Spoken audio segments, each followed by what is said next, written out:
My sister Emma and I are twins. She's naturally smart, sweet, and got into a prestigious school that everyone admires. Meanwhile, I'm known as a troublemaker, dark and moody, with a tendency to lie.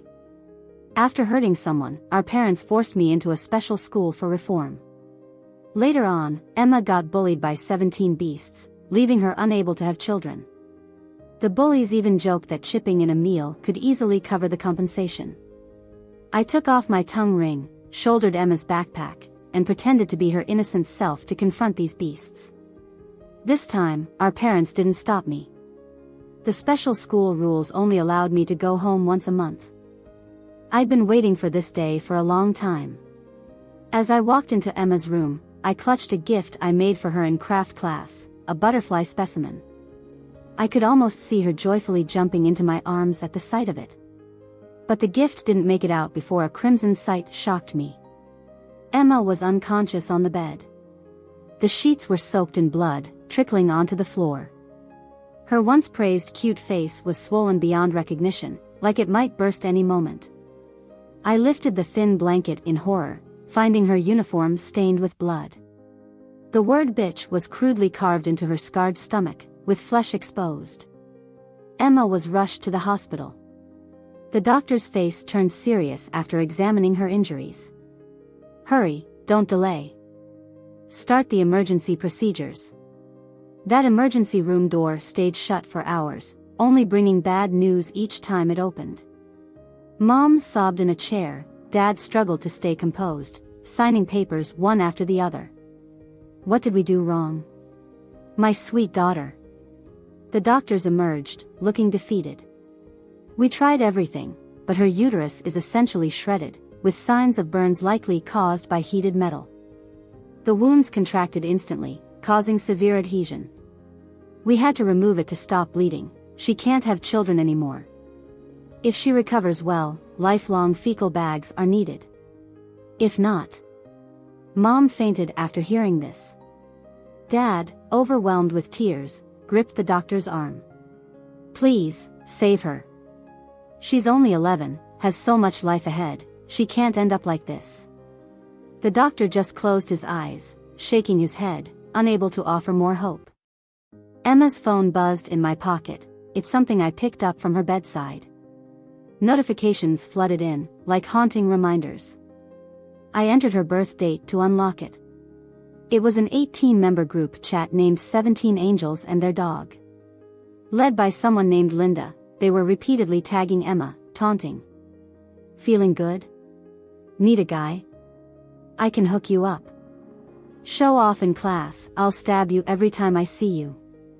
Have our homework ready before class the day after tomorrow.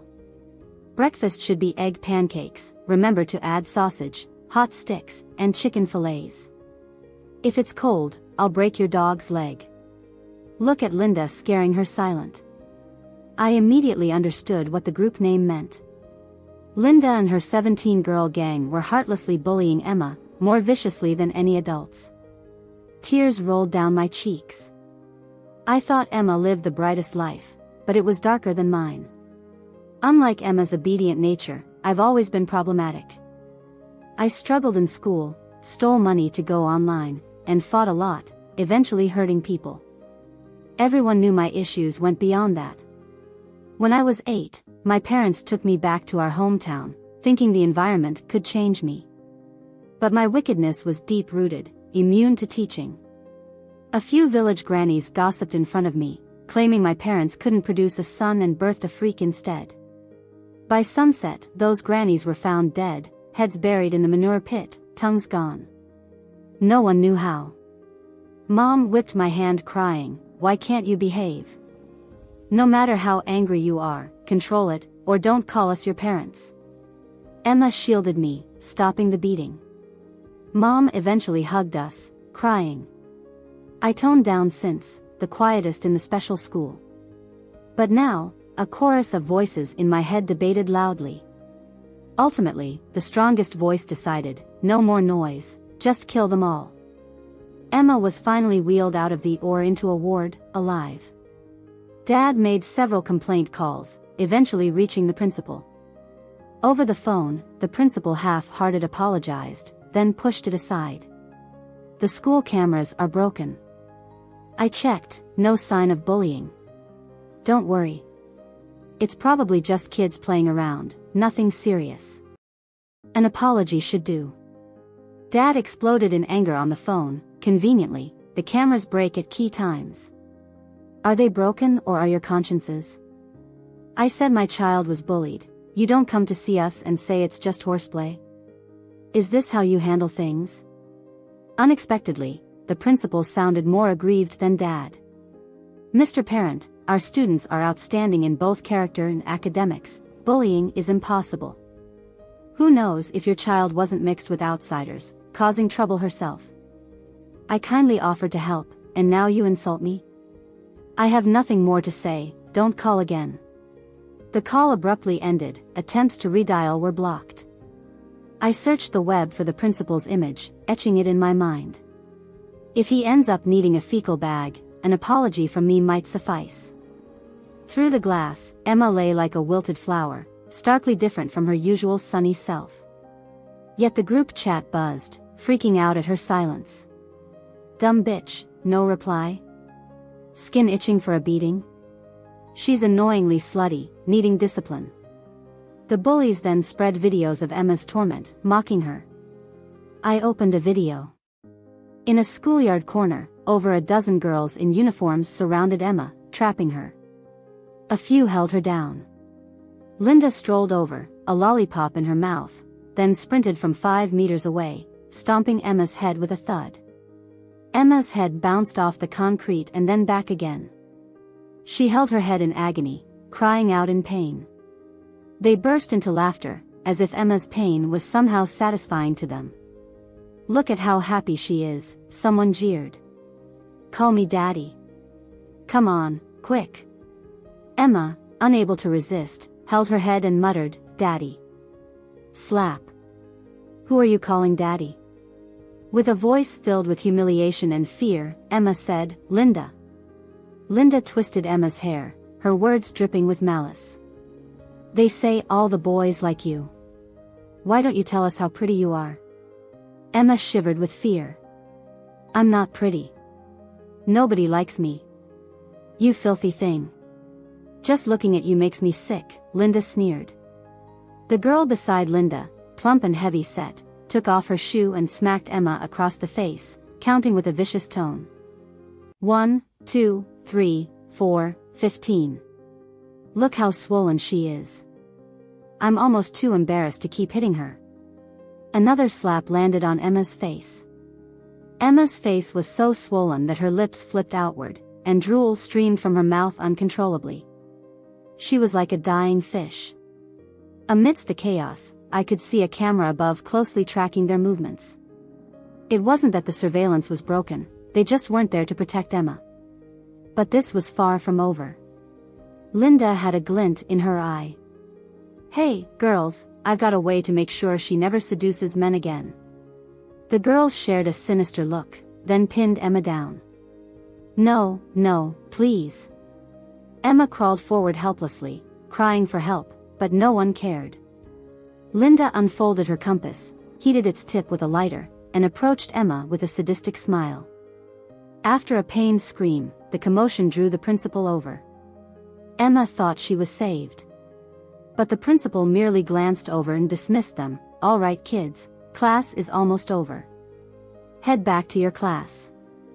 Emma was left alone on the playground, and I can't even figure out how she made it home. Her parents saw the video too. I'd never seen them cry like that, so defeated.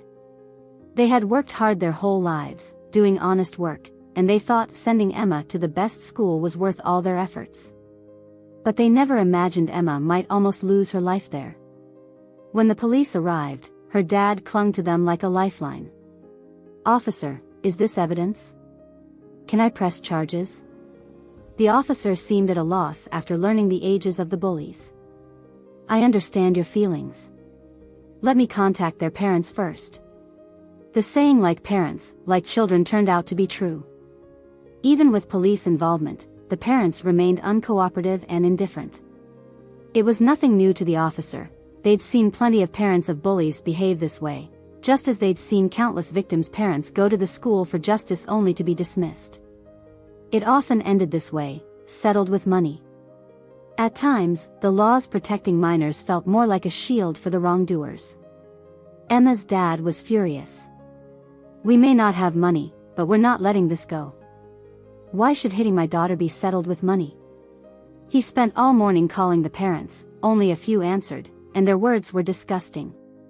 "Kids joke around," one said. "You're lucky we didn't charge you for the procedure my daughter accidentally performed on yours. We all bleed, no big deal." "I didn't die from it, it's cleansing," said another. Another chimed in, "Are you just trying to scam us? How much do you want? Be reasonable, or I'll sue you." "I'm a lawyer."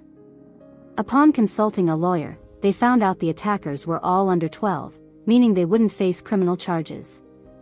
With so many involved, liability diluted to almost nothing. That was their reason for audacity. Emma's dad was devastated. He'd spent his life teaching us to be good, patient people, to endure. He never imagined it would come to this. He sat in the hospital stairwell, smoking, weeping, and hitting himself, as if he were rejecting and venting his own beliefs. I whispered, "Dad, Emma can't be late for school. Let me go for her." In the dim light, Dad looked at me. After a moment, he nodded and extinguished his cigarette between his fingers, letting the last spark die out. "I don't teach people lessons, I remake them." In the mirror, I awkwardly put on a wig. In the special school where I once fought, long hair was risky. I'd never grown it out before. I removed my tongue and nose piercings, and practiced Emma's expressions 100 times in the mirror. Her smile was beautiful. Why did they have to bully her? I desperately wanted to know why. Following Emma's footsteps, I realized her suffering. Just outside the classroom, I could hear the constant clamor inside. In the classroom, with Linda at the center, a gang of girls surrounded her, chatting loudly. Linda's gang, the so-called Sweet 17. Adored by others, Linda, sitting on the desk, wore a mocking grin and twirled her brown hair. A girl glanced at her, and Linda flipped her book in anger. "Watch yourself after school. Don't let me catch you." Linda's friend, a heavily made-up girl named Katie, looked pleased. "Mess with Linda? You don't know how she dealt with that bitch Emma. Beat her till she couldn't speak." Boasting about their bullying had become a badge of honor. Holding a breakfast wrap, I stepped in, drawing attention from the group. My timid look was their trigger, fueling their eagerness to torment. Linda gave me a once-over before holding her nose and chortling with Katie. "Why does it suddenly smell in here? Must be the stench of that slut." Their laughter was like a pack of screeching rats. Linda jumped off the desk. "Told you she was faking that day. Here she is, at school, harassing my mom for money. She probably enjoyed it. She needs another lesson. Let's beat her till she can't show up here again." With their banter continuing, I ignored them. I noticed Emma's chair stained with red ink and some unknown substance next to it. Katie giggled behind her hand. "Emma, look, you not only leaked but also had an accident." "Aha. So, this is how they treat my kind Emma." I looked up at them without any expression. There was silence for a few seconds. Linda tossed Katie $10, a bit disappointed. "Dang, I lost. We didn't make her cry this time." Katie bent down to pick up the money. "Nice try, Linda. Maybe if I kick her, she'll cry." As she lifted her foot, it sent them into laughter. What was just a joke to them became a nightmare for an innocent girl. Damn it. Just wait, there's more to come. Katie grabbed the egg-filled pancake from my hand. She took a big bite, thinking it looked appetizing. Her chubby face was struggling as she chewed. "Why does today's sausage taste so nasty?" Opened it up, and boom, a pile of black and brown dog poop was inside. Ha! Fell for it. Her throat twitched, and she was about to puke. I grabbed her jaw and smashed her face into the vomit-stained chair. Once, twice, 3 times. The repeated hard smacks made her so dizzy, she reflexively swallowed the whole thing. When she lifted her head, her hair had the lovely aroma of vomit, and opening her mouth released a smell. Everyone around backed away in disgust. So gross. Tears shot out of Katie's chubby eyes. Linda cursed, "Are you trying to get yourself killed?" She reached for my hair. Too bad it was a wig, didn't hurt at all. But my strength was surprising. I had a real grip on Linda's hair. I pulled upward with the fierceness of plucking a chicken. A clump of hair flew toward the ceiling. I pulled again, using both hands rapidly. She screamed with each pull, and pretty soon, she looked like she had a bald spot. Blood started oozing from the hair follicles. She touched it, her hand coming back bloody and sticky. What a noise. I picked up the bookshelf she knocked over and slammed it into her face. Smack. The sound of a skull meeting iron shelf was loud and clear. Silence. One hit made her slump like a dead dog, and soon her forehead swelled like a big lump. Oh right, doesn't she love playing the parent? Call me Daddy, I said, pulling on her hair to make her look up at me. Never. She replied weakly, still defiant. Ungrateful. I jabbed Linda's throat with my knuckles, forcing her mouth open to gasp for air. Then I grabbed her tongue. She tried to resist, but every pull brought the pain of a tear. Muffled cries and cursed words spilled out. She might have thought my sister wouldn't dare do anything. But I'm not my sister. Her pupils dilated. I grabbed a burnt compass from Linda's desk and stabbed it down her tongue. The compass went straight through, and blood ran down her chin. Pulling it out dragged along bits of flesh, so I stabbed again. Crazy laughter erupted from me, entering a manic state. That's when they all jumped in. I let Linda go since her tongue wouldn't retract anymore. Pulling out a knife from my pocket, I smiled at them. Need any help with a free vasectomy? I don't charge. The commotion stopped when someone shouted from the door. What are you doing? A woman in her 40s stood there holding books. Wasn't she Emma's homeroom teacher?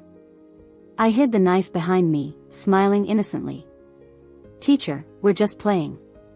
But she glared like an angry bull, pointing at my nose. Bull. This is bullying. Don't think I didn't see it. The office cameras caught everything. I froze. Oh, so the teachers can see. But why didn't you do anything when they hit me? She looked embarrassed for a second, then regained her authoritative stance. Are you questioning a teacher?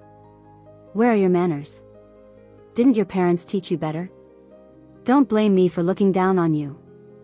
I'll tell you, your mom and dad don't earn more than a couple thousand a month. They can't make over 10 grand a year. Linda's mom makes more in a year than your mom could in 50. Do you think your standards are the same? No way, you fool. With her tongue swollen, Linda mumbled her agreement. Yeah, bastard from poor stock. Turning back, I stabbed her arm with the compass, making her crumple to the wall. Ironically, this teacher was once voted most beautiful. Bullying often starts with a teacher subtly, or not so subtly, encouraging it, while students follow by picking a target. This teacher is as much to blame as the bullies. I chuckled coldly. You only make a few thousand a month too, so are you saying your standards are no good either? She ground her teeth in frustration. Defiant. Everyone, to my office. In the office, I was made to stand by the desk. Meanwhile, the others sprawled in chairs. The homeroom teacher banged on the desk loudly. Emma, are you holding a grudge because I gave your grant to Linda before? Why are you so petty? I almost forgot about that. Linda can casually afford purses worth thousands. Yet, as the homeroom teacher, you'd rather give the scholarship to a wealthy local girl for a hot pot instead of someone who truly needs it. What a great teacher. She took a sip of tea and looked at me with disdain. Emma, you have to understand, your parents are farmers, working here. But they're locals, this is their home. How can it be the same? What good is it to study hard? After graduation, you'll still be working for their families, and this school is where the gap between you and them is the smallest. You'll always be worlds apart. The other girls listened, feeling justified, even humming a tune and discussing dinner plans for the night. I stood my ground, stating my case. If they hit me, I'll fight back. It's only fair, right? The teacher spat a tea leaf at my feet. So what if you got hit a few times? Is a scratch missing? Why did you get hit and not others? You must look into that yourself. Oh. It's a shame I was born without the ability to self-reflect. Seeing that I wasn't budging, the teacher spoke in a meaningful tone. Emma, the teacher is teaching you a lesson about life today. You can't just take a beating from them for nothing. Otherwise, how will I explain it? Is she suggesting that I should let them hit me back? Turns out, if a classroom's a mess, the biggest mess is always the homeroom teacher. Some girls got the idea and tried to pin me down. I was born with crazy strength and don't really feel pain, so they couldn't hold me. But then the teacher got involved and held my head down like a full-on adult. I can't stand students like you causing trouble just 'cause you got beat up. You even called the principal and got me in trouble. From now on, stand in my class. Linda slurred. I'm gonna cut your tongue out and feed it to a dog. Yeah? Let's see what you've got. I shot back. I've got more than one knife on me. The teacher, looking vicious, held my head with one hand and braced the desk with the other. I pulled a short dagger from my pocket and plunged it into her palm. A scream followed as I pinned her hand to the red desk.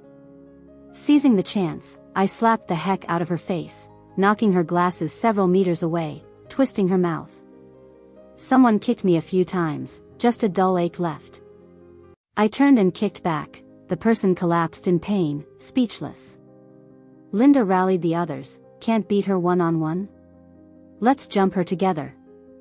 They swarmed me. Outnumbered, I pulled the dagger from the teacher's hand and ducked under the desk.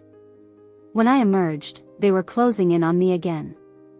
I grabbed the hot kettle from the desk and hurled it at them. The open water hit boiling point, they screamed like pigs, jumping all over the place. The teacher with bloodied hands seized the moment to call the cops. Officer, there's a murder. The situation caught the principal's attention too. He waddled over, so annoyed with me, but all smiles with the cops. Officer, during my time as principal, the school's always been peaceful. We can't let one bad egg spoil it all. We can't have bullying unchecked. Teacher, whose fault is this? The teacher and her crew ganged up, saying I started it all and they never laid a hand on me. But the cops weren't stupid. Could I really handle all these people alone? They assessed the injuries on both sides, noting Linda's mean demeanor and my shoe prints all over. They had a sense of what went down. But the teacher wouldn't let it go. Officer, I was advising her not to bully her classmates just 'cause she's smart. Who knew she'd just stab me like this? Ugh. Enough, we're not fools.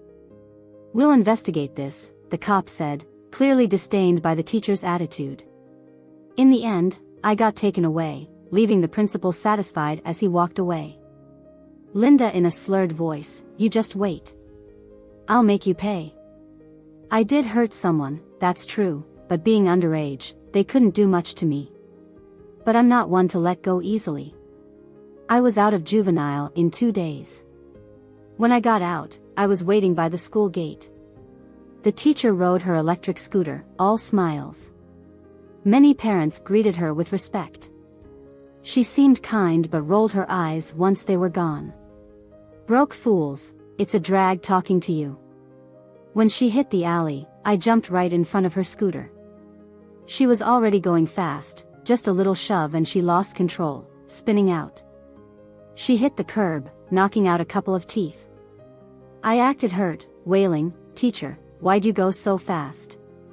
You hit me. Hurry, take me to the hospital.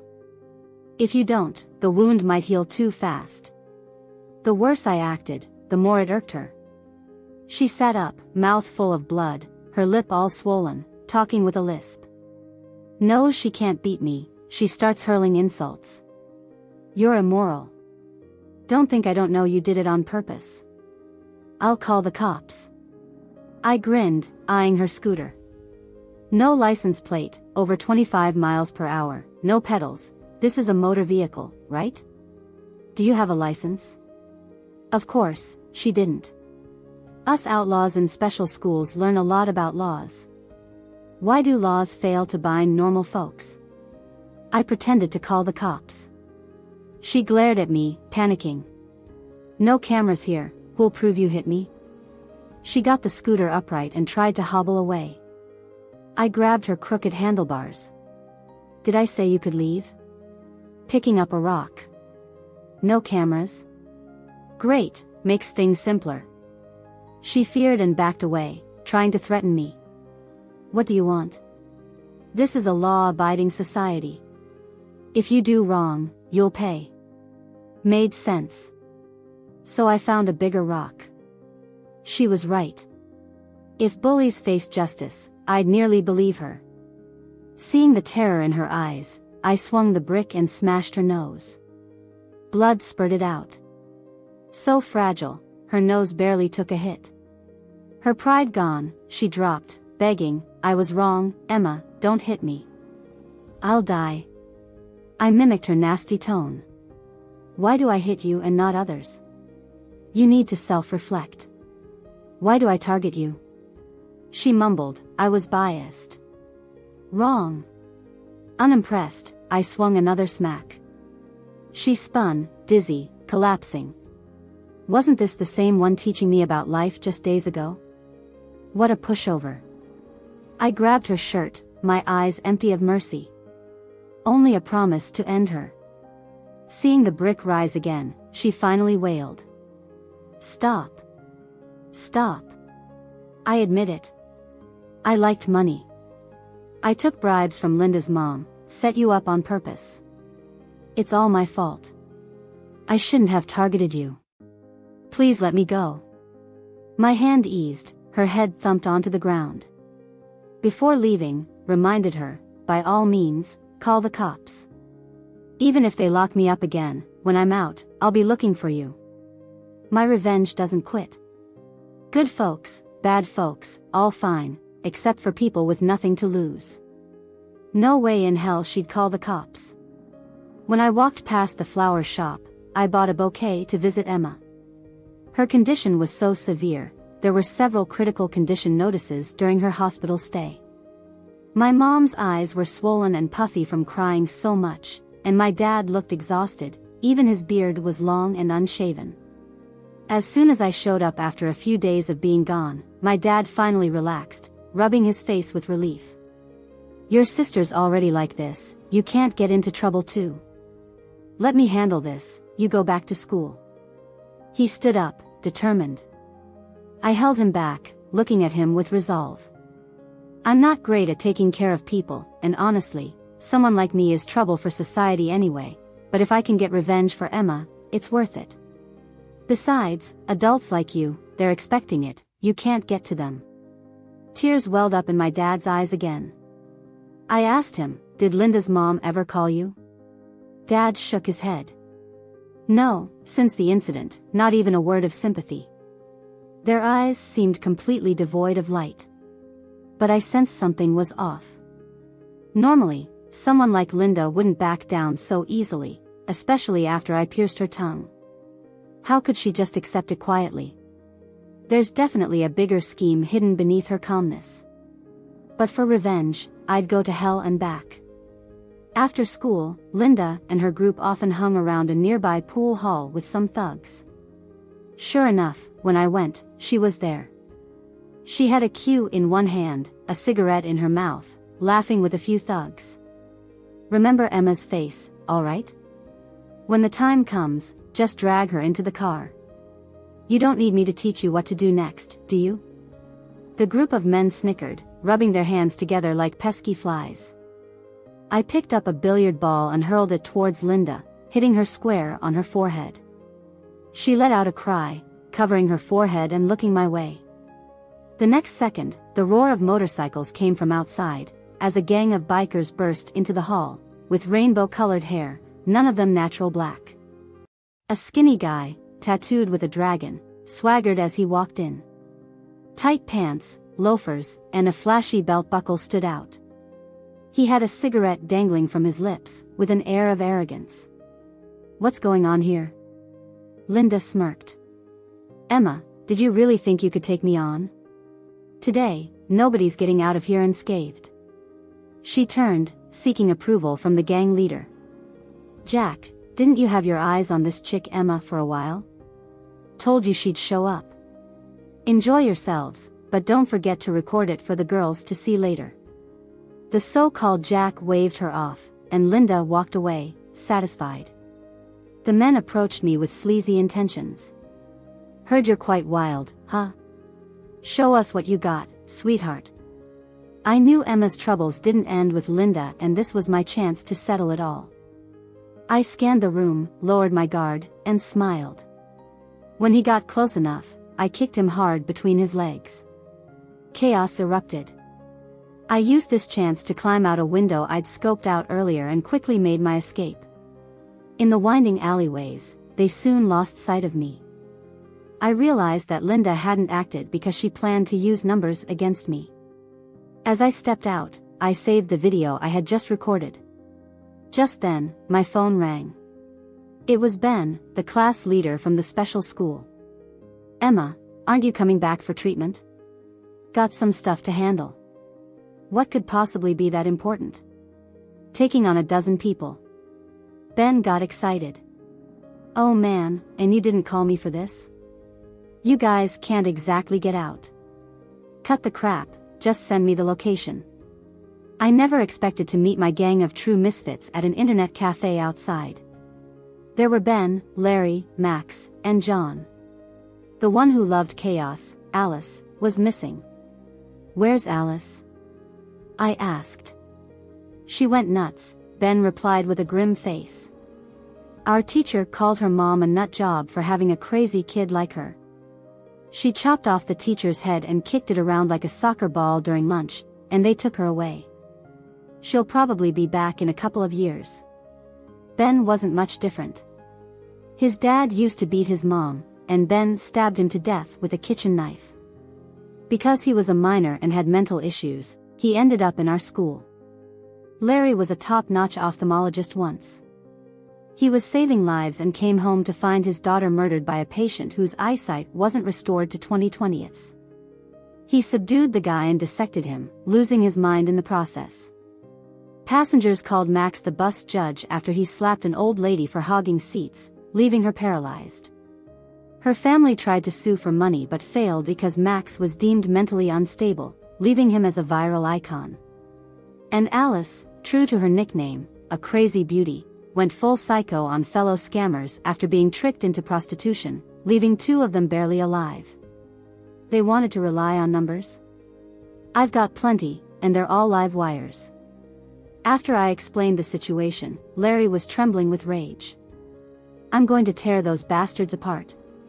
I shook my head. Death's too easy. I want them to suffer. For a bunch of unstable people, we came up with a solid plan. Ben tracked them for days, finally getting a lead.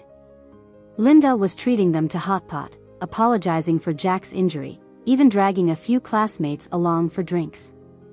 I walked into the hot pot place with Alice on my arm. Glancing over, I saw Linda forcing classmates to drink. It's a blessing to be with Jack. He'll watch over you. If you dare disobey, you'll end up like Emma. Her intentions were clear as day. Once we sat down, their eyes locked onto us. Linda shot up from her seat. "I was looking for you everywhere, and you still dared to walk in here." Jack was soon drooling over Alice's alluring gaze, gesturing for Linda to shut up. He wobbled towards us with a beer bottle. "Hey gorgeous, how about a drink?" It'd be rude not to. Alice ignored him. "What's with the high and mighty act?" From your face, I can tell you're no angel. Linda eagerly grabbed a beer bottle, ready to assist. Their classmates seized the chance to escape. As Linda approached Alice with the bottle, ready to smash it against her head, I stood and caught her wrist. She reflexively pulled back, but I just smiled wide. Linda, Jack, I used to be ignorant. You big shots, we outsiders didn't know our place. My bad. Seeing me back down, the hidden fear in Linda's eyes vanished, replaced by gloating. Now you know better. It's too late. I laughed and explained again. Okay, call those classmates who were here earlier, and I'll treat them to make up for it. Linda, having lost face because of me, was eager to save it. She quickly called everyone. Hurry up, whoever doesn't come, I'll deal with them. Let everyone know, the 17 beauties, come see Emma call me daddy, if you don't come, you're opposing me. Under Linda's pressure, they all showed up quickly. Jack was already upset about the ruined party. Linda was rubbing it in, which made him even more unwilling. Alice tried to calm him down. Bro, see that alley over there? How about we all go there? Jack's eyes lit up with mischief. So we're gonna have a whole audience? Exciting. I love it. No one objected, and the whole group moved along. Linda followed, eager to reclaim face, smugly. You really think sucking up to me means I'll spare you? Slut. Look at her, licking my shoes clean might make me go easy. Alice and I exchanged glances, covering our noses. People started noticing something strange. What's that strong smell? It's like a mix of alcohol and almonds, so weird. Soon, Linda was staggering, holding her head. A bit of delusion-inducing stuff like this was nothing to Larry. These folks had some awareness but lacked the strength to resist. Ben and his group stepped out from the shadows like dark knights. With a crazed tone, Ben said, "Little lab rats delivered right to us. Let's think about how to play with them." Linda, leaning on the wall, pointed at me with venom in her voice. "Emma, if you dare touch me, my parents are well connected. Your whole family won't know what hit them." "Oh, is that right?" I had to admit, I'm curious about how I might die. I slowly approached her, pulling out some toothpicks I swiped from the hot pot place. "Linda, isn't bullying your favorite thing?" Alice got the message and stretched out her palm. 10 fingers, all decked out with fresh nails. Really pretty fingers. She struggled, fear written all over her face. "What are you going to do?" I slowly wedged 10 toothpicks between her fingers. "Tear apart chicken feet." With that, I slammed her hand into the wall. A scream pierced the night air. I kicked her in the stomach, cutting her off mid-scream. The toothpicks wedged deep, and before she knew it, I used them to pry off her nail. My hand. Ben, irritated by her screams, pressed a rag against her mouth. After all 10 fingers were peeled back, Linda passed out. Her hands curled tight like a mouse, red nail beds exposed, her body trembling all over. Linda's most loyal lackey, Katie, was scared stiff. "Don't mess with me. Don't." I grabbed the flab on her face. "Wasn't it you who slapped my sister's face with a shoe before?" Then they realized. "You're not Emma." I had no plans to let them off easy. I dragged one of the girls who usually flattered Katie to Larry and dunked them in cold water to wake up. Slap each other. Whoever draws blood first doesn't get hit. The girl hesitated. "Sis, I won't really hit you." She gave a half-hearted slap. It was like she hadn't eaten. But Katie swung hard, slapping fast enough to spray mist. "No way. I barely touched you, and you hit me so hard, you bitch." The girl held her face in disbelief, clenched her fist, and punched Katie back. Katie's face seemed to morph instantly. The once close sisters went at it, determined to slap each other to death, ended up tangled in a fight. Alice clutched her chest, looking troubled. "I'm really no good at this violent stuff, so let's just keep it simple. She grabbed a girl who called Emma a slut once, pulling her to the public toilet entrance. It's really unfortunate, be a good sport, Emma, I'm gentle. She made the girl cover the faucet with her mouth and then turned on the tap. Under the rush of cold water, the girl released, coughing non-stop. Alice smiled sweetly, took a hairpin from her head, and stabbed it into the girl's back. Ah! Let go again, and who knows where I'll stab you next. The girl quickly bit down again, water spraying from her mouth, mostly forced down her throat under pressure. Soon, her belly was bigger than a cow's.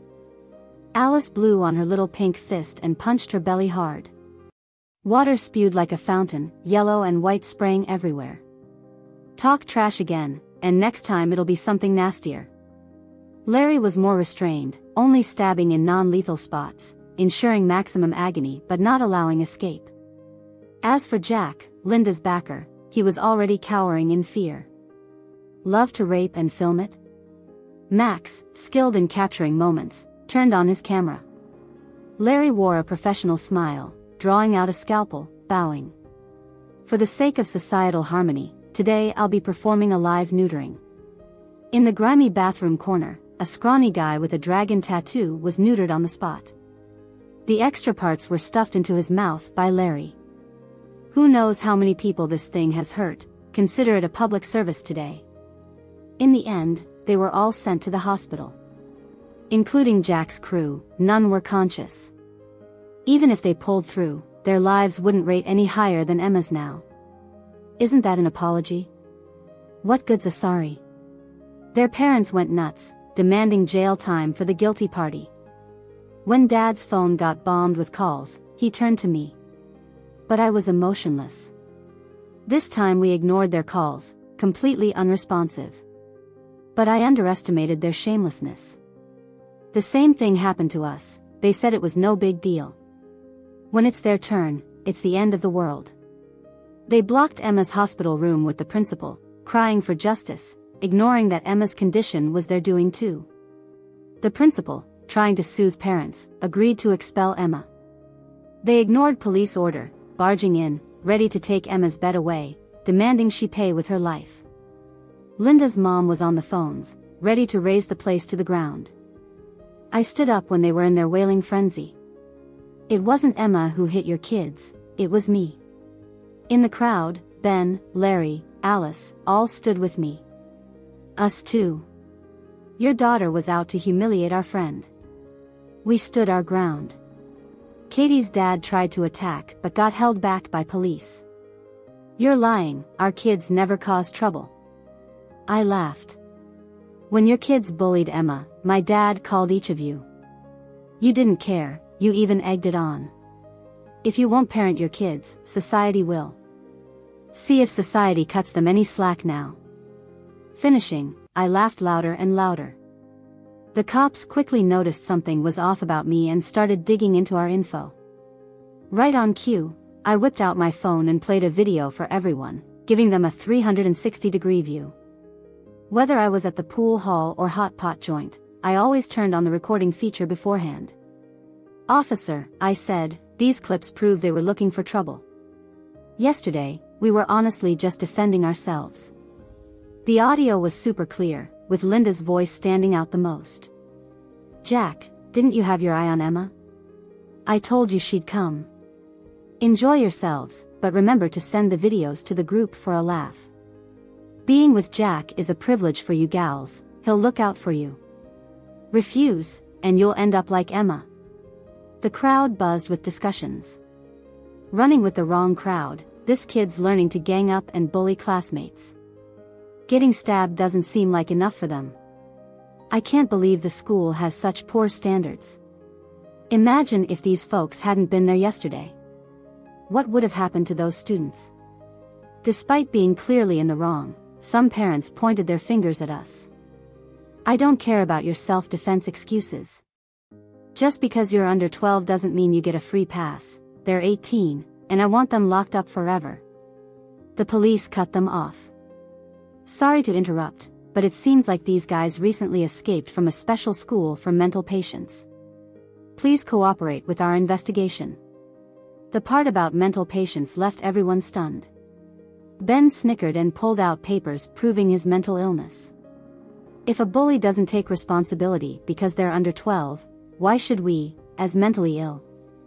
The whole place burst into debate.